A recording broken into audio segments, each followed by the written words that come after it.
Oi, alunos! Aqui é a Isis. Hoje vamos ter aula de Química, a primeira do segundo bimestre. Vamos lá? E para vocês se inteirarem a respeito dos capítulos que vamos estudar nesse segundo bimestre, está aí o sumário. Como vocês podem ver, a priori, ainda estamos falando a respeito dos compostos orgânicos. Agora, para finalizar essa parte, das reações, a gente ainda vai falar de oxidação e redução, aqueles mecanismos todos de reações, por exemplo, em álcoois e em alcenos e assim vai. Depois vamos falar sobre os polímeros, que é uma matéria muito voltada para a aplicabilidade do nosso dia a dia, tá? Polímeros e copolímeros. E por fim, vamos entrar na parte da bioquímica, ou seja, a gente vai falar a respeito de lipídios, açúcares, no caso carboidratos, aminoácidos e proteínas. E então tá aí, gente. Esses são os conteúdos que veremos ao longo do segundo bimestre. Então, gente, antes de a gente começar a nossa aula, eu trouxe aqui alguns informes para estar ajudando vocês. No bloco de atividades número 1, que será disponibilizado pela escola lá no dia 5 de junho, terá 6 questões de química, tá ok? E os conteúdos que vocês devem estudar para essas questões são esses 3, tá? Oxidação desses compostos orgânicos que veremos hoje, polímeros e copolímeros, que são as próximas aulas. Então, como a entrega desse bloco de atividades é apenas no dia 19 de junho, vocês terão um bom tempo para colocar em dia a matéria, tirar as dúvidas, tá ok? Porque a matéria em si a gente finaliza no dia 4. E aí depois a gente vai dar prosseguimento à parte de bioquímica, mas vocês vão ter um bom tempo para desenvolver, tá bom?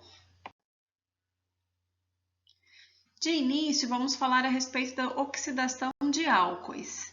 Então, de modo geral, dependendo das condições e por meio de agentes oxidantes, o álcool, de modo geral, eles podem sofrer oxidação. Mas e que tipo de oxidação, né? Isso vai depender da classificação do álcool. Por exemplo, se ele for um álcool primário, ele sofre primeiramente uma oxidação parcial, se convertendo a um aldeído, e por fim se converte a um ácido carboxílico. Se for um álcool do tipo secundário, seu produto final será uma cetona. Mas se for um álcool terciário, não vai sofrer nenhum tipo de reação de oxidação.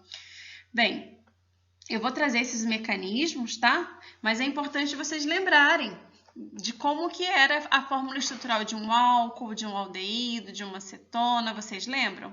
E o que caracteriza um álcool primário, secundário ou terciário? É importante vocês terem essas definições, tá? Em mente, para vocês entenderem os mecanismos que veremos a seguir. Então, quem ainda está em dúvida, opa, o que é um álcool primário, secundário, como é que era a mesma cara de uma cetona? Faz uma pausa no vídeo e dá um confere nas matérias antigas, tá bom?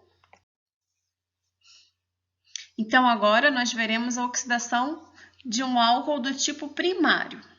Mas antes disso, eu pergunto a vocês, qual é o conceito de oxidação? Vocês lembram? Oxidação nada mais é, gente, do que um processo onde determinada espécie perde, ou seja, doa os seus elétrons. Então, essa espécie, o que acontece? Se ela está doando os seus elétrons, o NOx tende a aumentar, tá? Então, como a gente está falando de compostos orgânicos, a gente está avaliando, olha, o NOx do carbono. E como você pode ver, ele de fato está aumentando, ele está sofrendo oxidação.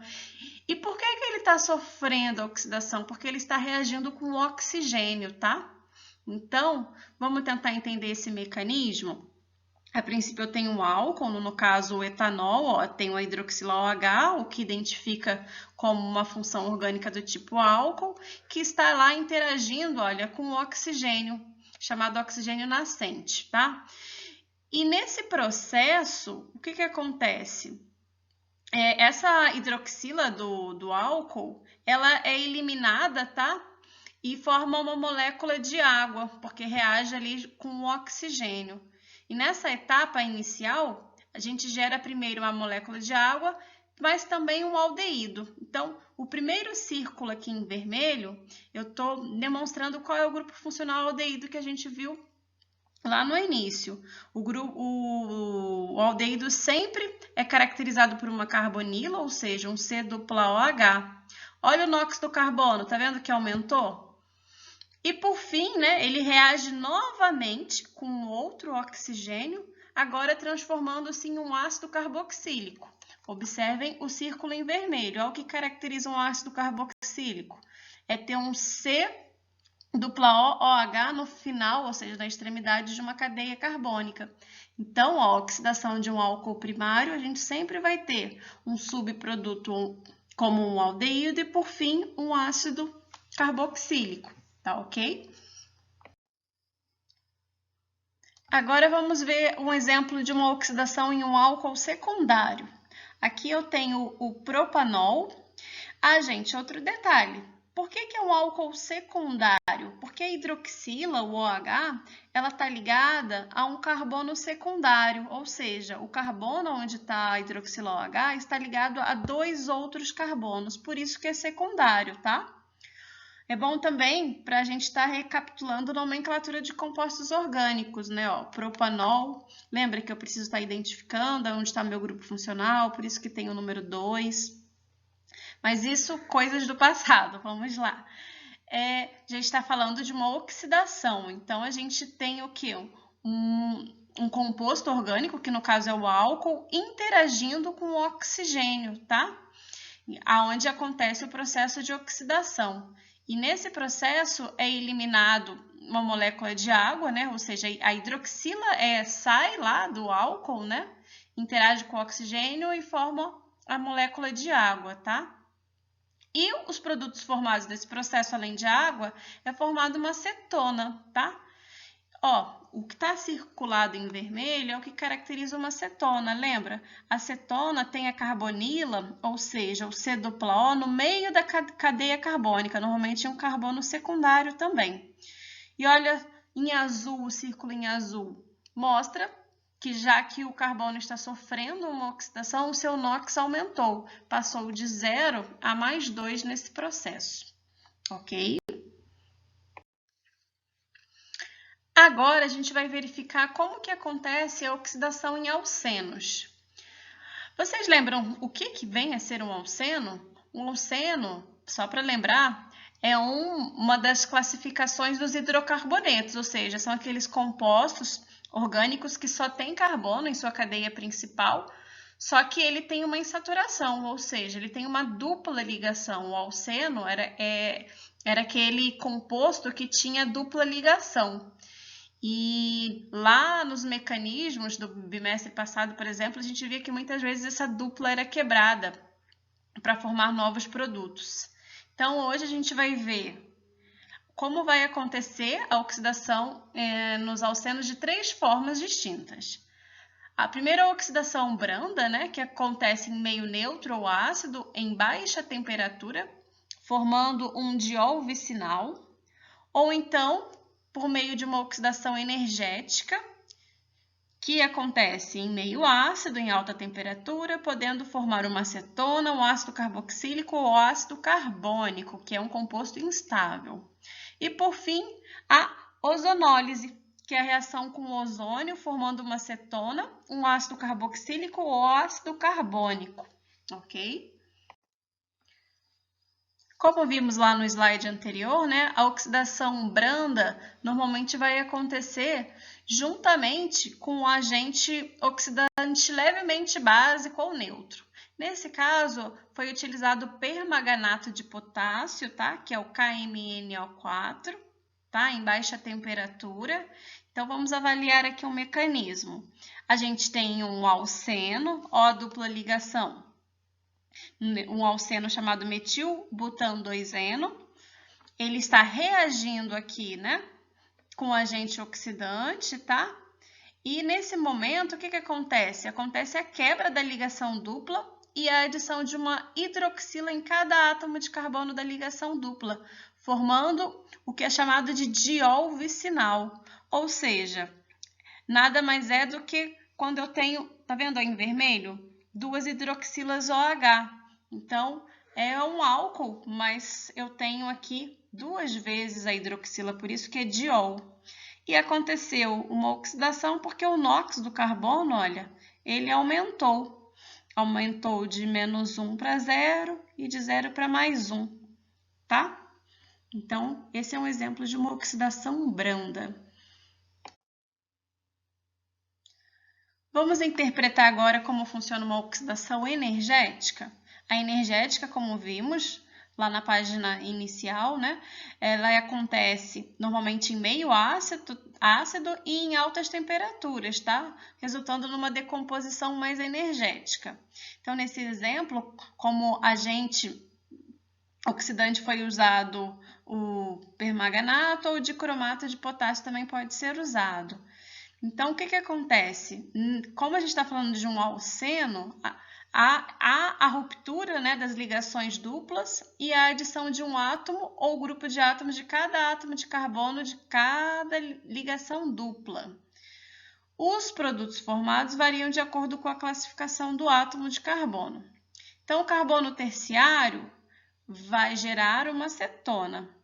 Novamente, precisa lembrar o conceito da classificação dos carbonos. Carbono terciário quer dizer que ele está ligado a 3 outros carbonos. Carbono secundário, mesma coisa, quer dizer que ele está ligado a 2 outros carbonos.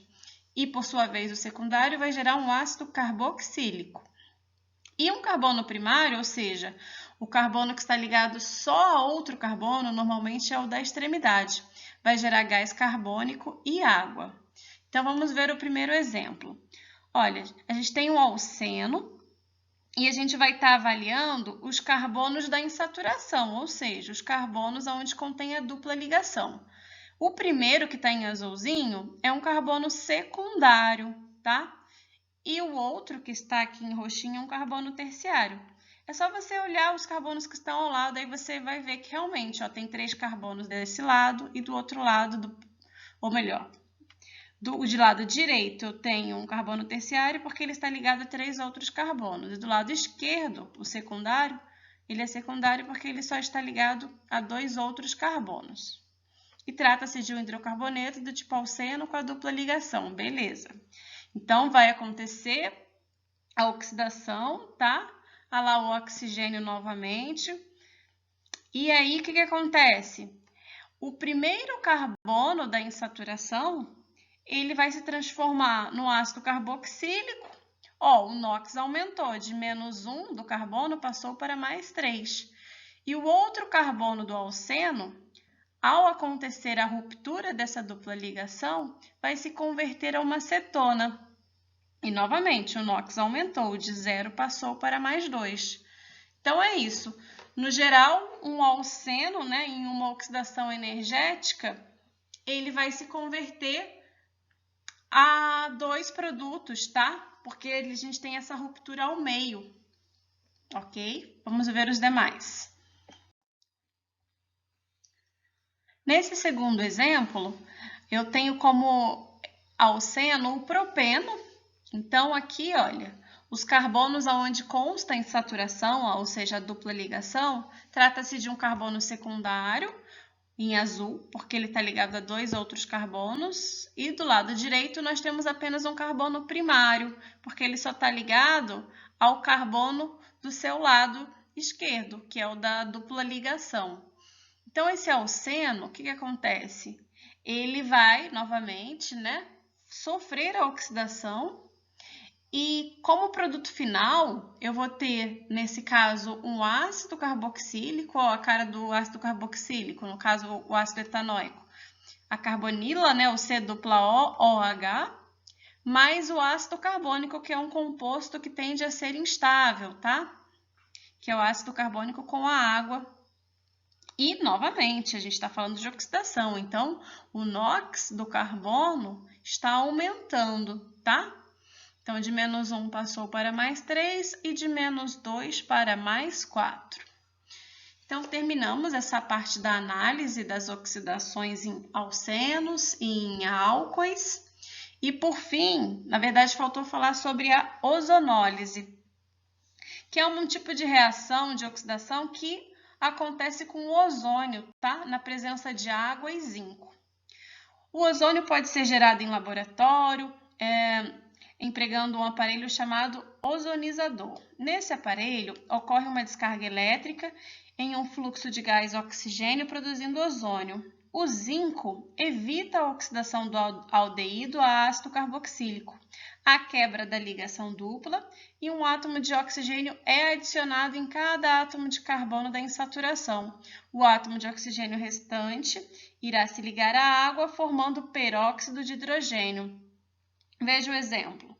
Então, aqui nós temos um exemplo de ozonólise, tá? O mecanismo de reação, mostrando aqui um alceno, tá? O metil-but2-eno, reagindo com o ozônio em meio a zinco, tá? E aí a gente tem aqui a formação do etanol e da propanona mais peróxido de hidrogênio, que é a água oxigenada. Então, olha que interessante. Nós formamos um aldeído, uma acetona e o peróxido de hidrogênio. Bom, então por hoje é só, gente. Agora eu gostaria que vocês, como meta final da aula, tentassem resolver os exercícios desse capítulo, tá? E fizessem um resumo no caderno a respeito dessa matéria. Ela é um pouco teórica, tem bastante regrinhas e não tem como fugir muito. Então é isso, gente. Por hoje é só e eu vou estar à disposição no WhatsApp para tirar as dúvidas, tá ok? Ótimo dia de estudos e até a próxima!